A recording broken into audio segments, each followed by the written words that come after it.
So, good afternoon to you peeps. These are there once more, and today I'm finally coming to us with the first stage of our Diddley Bass build.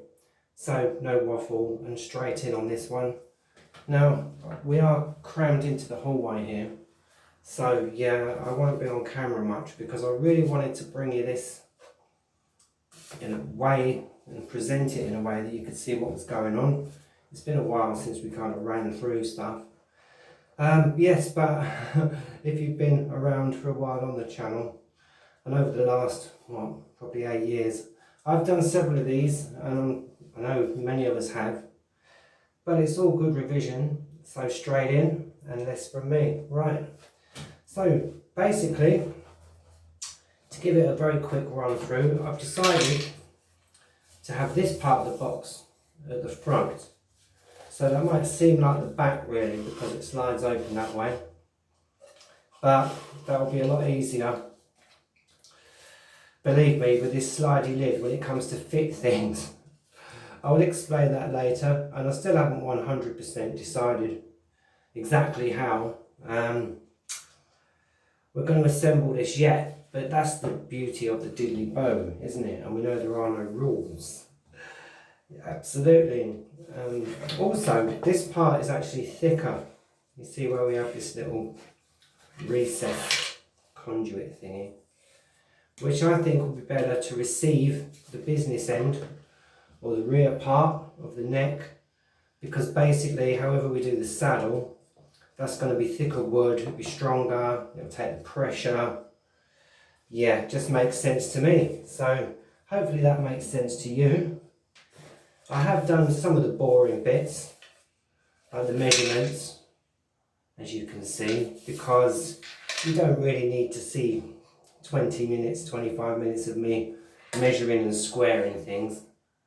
The usual, found the centre, which I did measure in inches, and it was something really strange, like 1 3/4 and a 1/16, whatever that would be. But I did find the centre. And that's what it was on this box. Same on the other side. I've gone fairly low because we're using a wide pole on this, and we did discuss maybe having quite an angle on the string, so very diddly bow like, not particularly a 1-string bass, which I would say would have a higher angle, or would be higher up to have a shallower angle, so then you could play it with your fingers.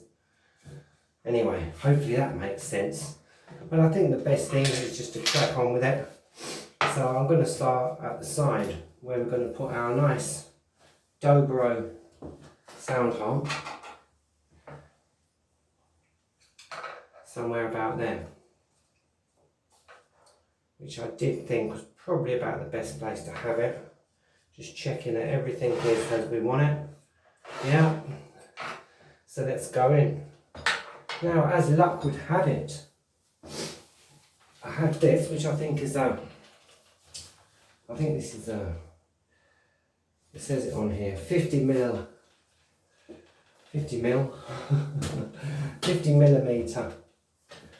or as I would say, 50 mil.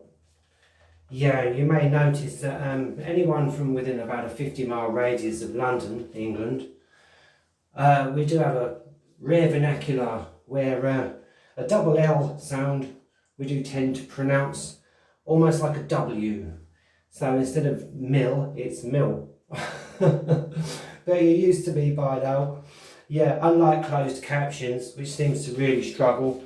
So I thought I would just add that, a little bit of humour. And there we go. Right.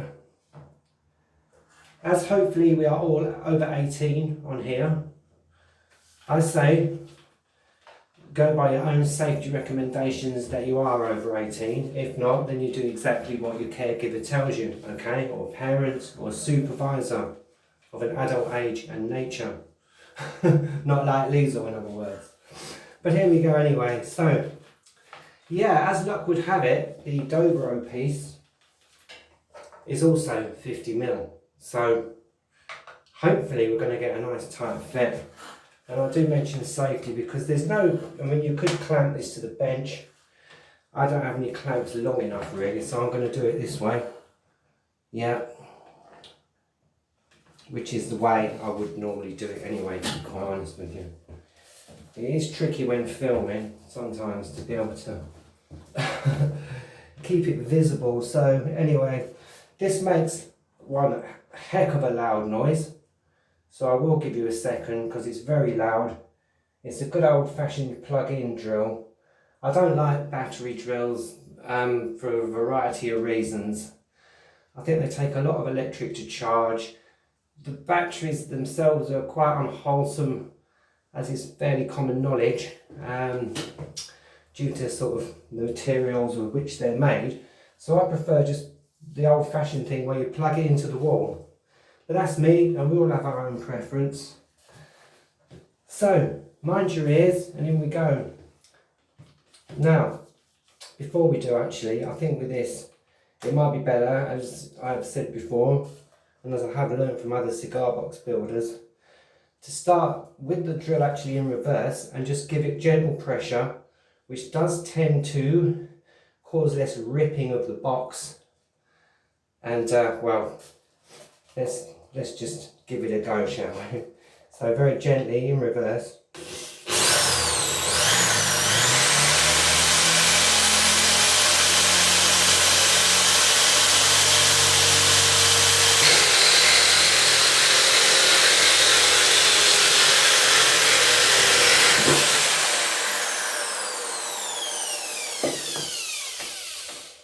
And what I tend to do is the second that goes through, let go of the trigger and switch off the drill.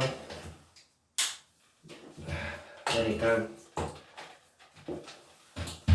Safe and sound. So there's the contents of the box, which is the things we're going to use later. Yeah, and that's pretty cool, I would say. That's not really torn it too much at all. That's just sawdust. There you go. Don't do that really, you'll get splinters, but I just did. But anyway, as I say, use your own discretion. We're all adults here. Da-de-da, there's the sound hole. And look at that. That fits nicely in there. There's a little bit of a gap, which you want, and that's fine because I'm actually going to attach that with epoxy resin adhesive later on in the proceedings. Now, the pole itself, as I said, has a diameter of about 28 millimeters. Excuse me. And we have a couple of options. We can either use a spade bit, which again does sometimes chew things a bit, but it's accurate. Or we can use a hole cutter, which, well, this one's seen better days to be honest. Doesn't tend to chew things, but I think it's less accurate sometimes. All I've got is 25mm and a 32mm, which would be way too big. So we will have to partially file it with a hand file, but with this soft wood and cardboard material, that's very easy. Again, I did the measurements front and back. So, which one should we go with? I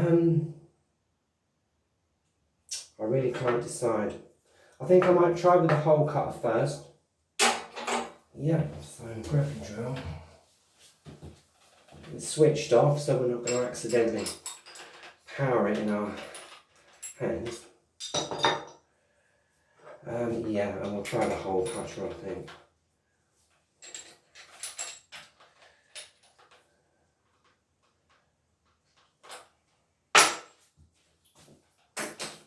Right, so back to the wall. Switch it on when you're about to use it. I think I'm going to go in reverse again, at least to begin with. Or what I might do, because this has got quite a long bit, is start off forward and very gently just give it a few pops.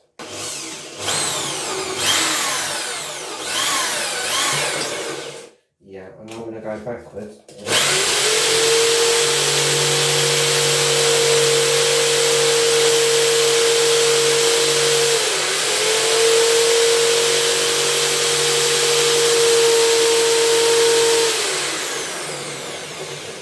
That's nearly through, so I'm just going to pop it back and forwards now, gently. Let's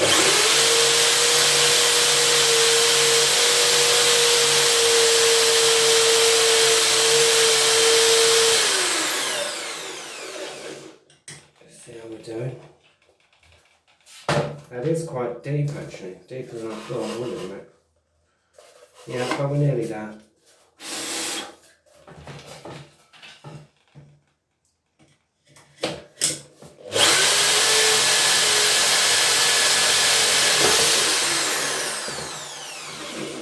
There we go, that's that one. Yeah, and the little disc has fallen out, which is good news. And there it is, so you can see it's fairly deep. There you go. Got a bit charred on the way in, but that's a relatively good hole cut. Any chips or dents we do get, again we can fix up with a little bit of epoxy resin. Now this one should be easier because it's slightly thinner.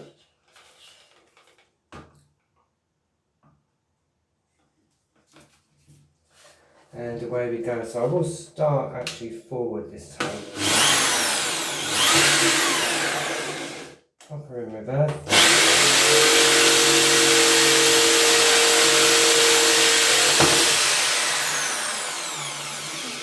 There you go. Pull it out. Switch it on. Just to be on the safe side. And that's a couple of reasonable holes. Hopefully. Hopefully.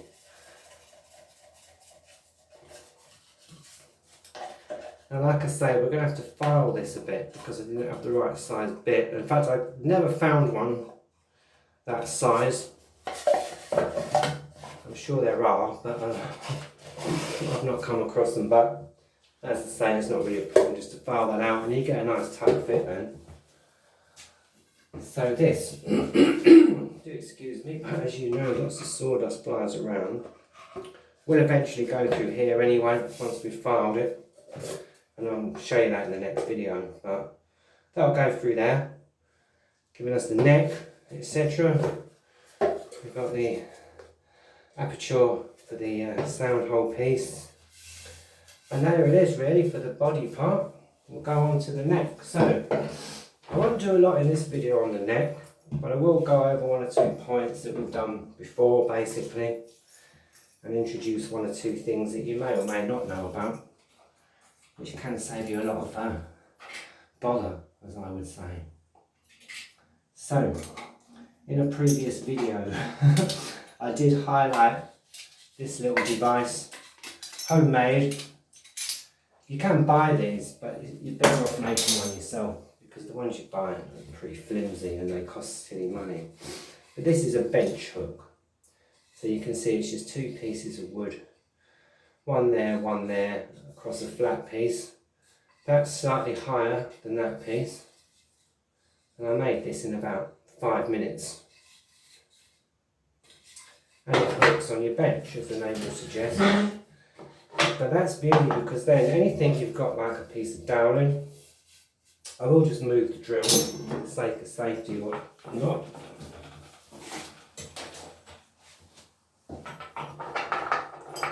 Don't lose the chuck key or you'll be kicking yourself. Yeah, right, that's cool. And hopefully we can demonstrate. So yeah, what I will do and what we will do is, obviously because this is a round pole, and yeah, let me extend a warm welcome to all our latest subscribers. That is why, and yeah, thank you very much for being part of this community. It's absolute pleasure to have you, and yeah, it always brings me a lot of humility, I will say. But yeah, this being a round thing, obviously on the back we're going to want it to be flat, so it will receive the back part of the machine head, which I have here. So obviously that wants to be flat. I will flatten it slightly on the top, although that's not such an issue for the bit that runs the string. I think it's called I call it the pin, but there is a proper name for it which escapes me. Yeah. Anyway, moving swiftly on. The worm, I think it's called actually, in old parlance. Yeah, but anyway, enough of that. What I will do, in order to achieve that, as many of us have seen me do several times, is basically, because we're using hand tools, just to cut a series of small slots. So let's see, I will demonstrate, but I need to decide which bit's the top. I think this bit's the top, and it's going to be on the back, so I would say something like that. And it's going to want to be, I think you want a good sort of 1.5 inches at the end, and then the peg, and then a little bit of a space. So I'd say if we started about there, I should think. No, about there, I think. Yeah, it's not an exacting science, and just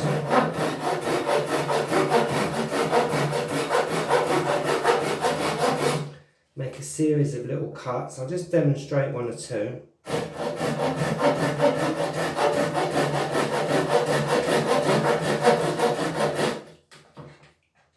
And as you see, as you press that against the hook, it's not rolling around on your bent. You can clamp it in the jaws, but then you mark up all the wood, and I don't like doing that. I don't like doing that, so.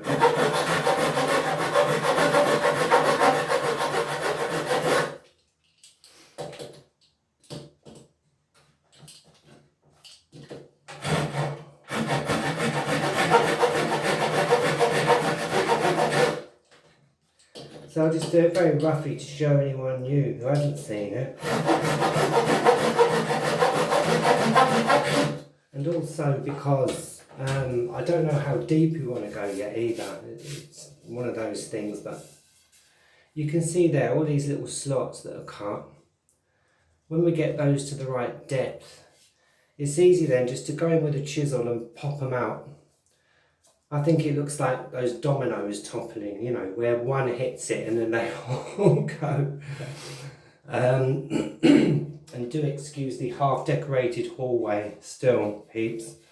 I still haven't got round to finishing it, but I've got quite a bit of decluttering still to do, I will confess. But anyway, there you go. So yeah, and then we'll just pop those out, go in with a rasp and a file, smooth it all down, as many of us have seen before, and as all of us will see in the next video.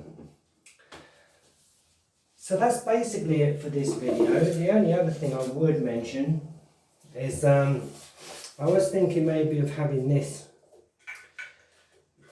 as some kind of bracket to accept the string, but I think it's just going to be too much of a pain with this sliding lid. So I'm actually going to do a straight through diddley bow, like the traditional ones, and bring the string up through the bottom part of the neck. But we may still use this, I don't know yet, as a string guider or something. Problem is though, you see, if you do want to open it or anything when the strings are off, you can't, because the bolts, screws, etc. stop us from doing this. So I just thought I'd mention that. Yeah, and yeah, you know, that's just something I've learned over the years, really. Never overlook the obvious. There you go, there's the phrase. So there it is really, peeps. That's it for this build, or this, what I'm saying, this part of the build series, part 1. We will continue, yeah, so basically shaping the neck up to receive the machine head, to receive the grommet at the other end, which will receive the bass string, and all the usual things we do with that. Yeah, etc. Colouring, setting up the action, all that sort of thing. probably will all be covered in one more video, but I would say 2 more videos at the most, really. So yeah, for now anyway, I'll leave it there. And so there it is, peeps. And as ever, that leaves only for me to say, but wherever you are, do stay safe. Whatever you're doing, do stay blessed. And whatever life brings, keep building. Okay then, peeps. Bye for now then. I'll see you on the next one. Bye.